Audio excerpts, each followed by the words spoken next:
Hello guys! Hello Taurus! Welcome dito Taurus sa aking channel, Kapalaran 888. Welcome! Alamin natin kung anong messages. Weekly Christmas reading to guys. So alamin natin Taurus kung ano yung messages. Vibration, energy gabay para sa inyong lahat. Okay. Tingnan natin. Ano ba yung pwedeng gabay para sa mga Taurus this week? Christmas. Oh, good luck. Great fortune.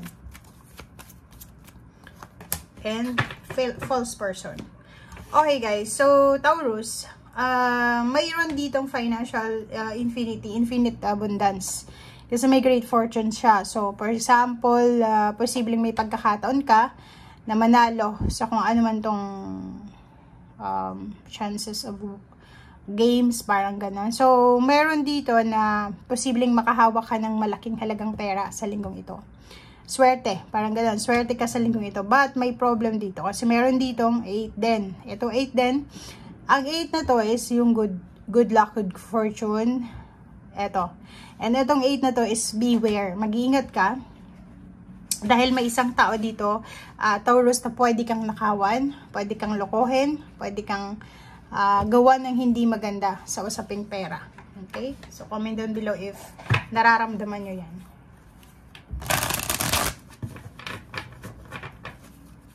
Pwedeng nakawan, lokohin, scam, lahat ng klase ng panluloko.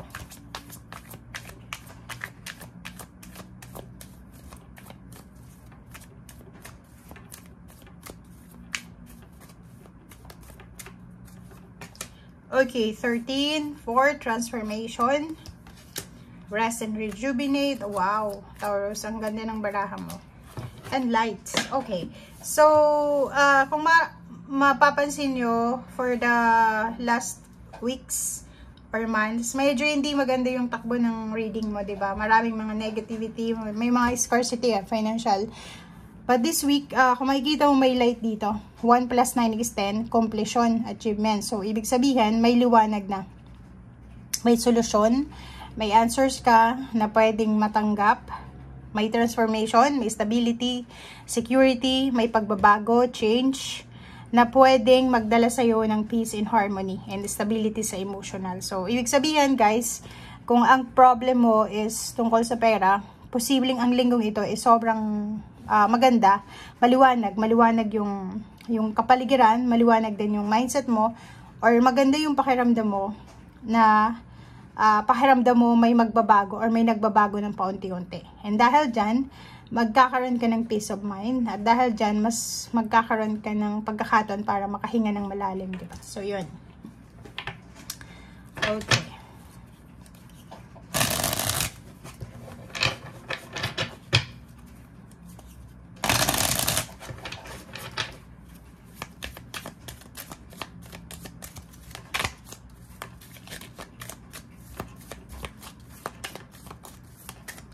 Taurus.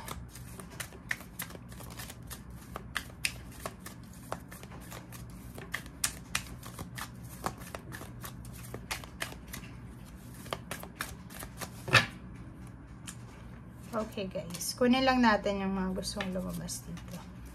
Okay, Taurus, High Priestess, Knight of Swords, 8 of Wands. Ooh, so yun, dito guys sa 8 of Wands na to, yun talaga, makakatanggap ka. It's a confirmation ng 19 light na to, na may good news dito. Na posible kang matatanggap na isang parang kidlat siya na message, confirmation, email. So, kung ano man itong hinihintay mo, balita, darating siya. And dahil dyan sa balitang yan, kailangan mong gumawa ng desisyon. It's a decision making.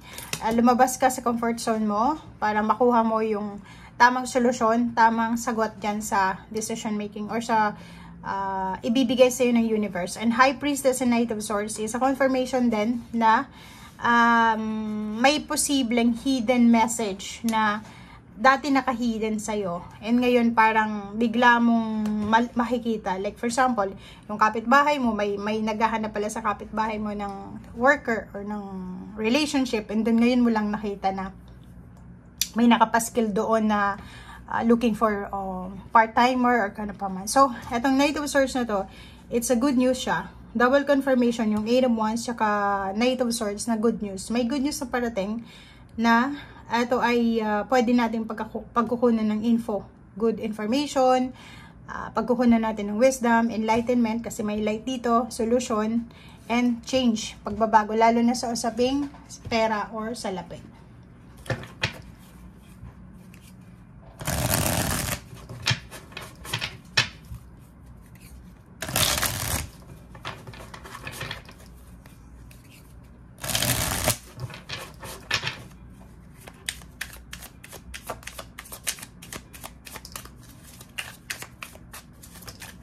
Okay, Taurus. Ace of Coins, so yun. It's a confirmation din dito na ang liwanag, ang possible solution, possible answers is yung new work, new source ng finances. Pwedeng yung iba umuutang sa isang lending company or bangko, and posibleng may sagot na kayo na makukuha. So yun, new beginnings, 'di ba? So may iba sa inyo dito, Taurus, na magsisimula ng bagong trabaho. May iba sa inyo dyan na magsisimula ng magsisimula sila sa bago nilang lugar, or pwedeng yung iba sa inyo dyan ay magsisimula ng kung ano man ito na pwede nilang pagkakitaan ng financial. And Princess of Cups and Nine of Cups, hindi lang pala pera ang posibleng magsimula sa'yo, new beginnings. Meron din dito, guys, na sisimulan ka na relationship. So, pwedeng yung relationship na sisimulan mo, eto yung unexpected relationship to. Yung parang hindi mo naman pinangarap na relationship, unexpected encounter, meetups, and then biglang parang spark siya. And then biglang nagkaroon ng relationship, parang ganun. So, kung ikaw ay ready sa ganyang situation, etong linggong ito is visible to para sa inyo. Meron ditong Ace of Coins. Kung makikita mo, etong Empress na to is new beginnings, new start, 'di ba? So, ibig sabihin, it's either love life, it's either new job, or it's either financial success, achievements, etong magsisimula sa'yo or darating sa'yo sa linggong ito. Okay. Okay, Taurus. Oops. Last cards natin, Nine of Wands. Oh, kung makikita mo to, 9-9, tapos Princess. So, yun. Dito sa Nine of Wands, sinasabi ng barahan na near to completion na tayo. So, marami ka ng pinagdaanan. It's either good or bad na pinagdaanan. Efforts, binigay mo na lahat ng efforts mo. So, nakikita natin dito na siguro oras na para i-harvest mo na yung paghihintay mo. I-harvest mo na yung pagiging matyaga mo, masunurin mo, pagiging loyal mo, and yung pagiging, tawag dito, masipag mo. So, parang ganun. Itong Nine of Wands, meron sa inyo ditong pagod na sila sa paghihintay. Naghihintay sila ng mga financial new beginnings. Naghihintay sila ng mga pagsisimula.